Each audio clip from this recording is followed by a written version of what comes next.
ने जिला अध्यक्ष मोहनलाल जी से कहा कि मुझे आपसे कुछ बातें करनी हैं अपने पद को लेकर।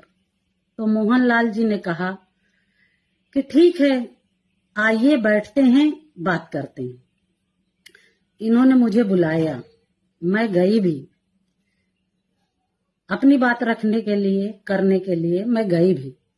चूंकि मुझे भी काम कर रही थी तो आगे बढ़ने की लालसा तो हर किसी को होती है, मुझे भी थी। मोहनलाल जी ने मुझसे कहा कि दीपाली जी, मैं आपको जिला उपाध्यक्ष बना दूंगा, तो आप मुझे क्या देंगे? मैंने कहा, भाई साहब, मेरे पास देने के लिए कुछ नहीं है, क्योंकि अभी अभी मेरा घर मकान बिक चुका है, आपको पता है। मेरे पति का भी काम धाम बंद सा चल रहा है, आपको पता है। मैं आर्थिक रूप से इतनी कमजोर हूं कि मैं आपको कुछ दे नहीं सकती। मोहनलाल जी ने कहा, अरे दीपाली जी, आपके पास देने को बहुत कुछ है। मैंने कहा, भाई साहब, मैं समझी नहीं, कहना क्या आप चाहते हैं?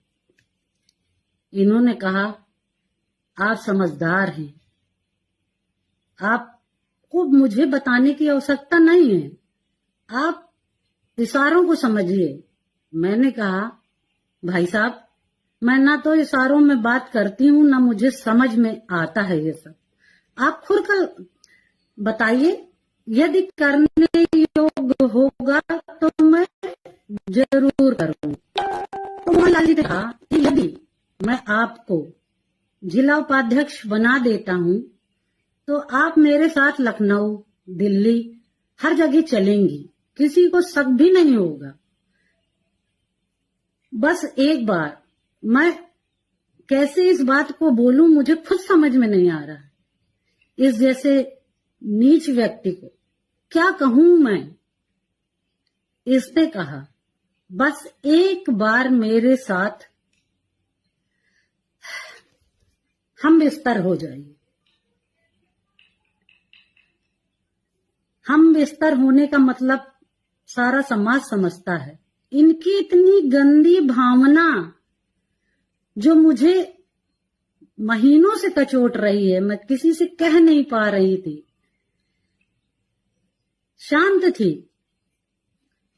मैंने कहा, भाई साहब, आपके घर में भी बहू बेटियां हैं, ऐसी बातें की जाती हैं? आप बहनों के प्रति ऐसी धारणा रखते हैं?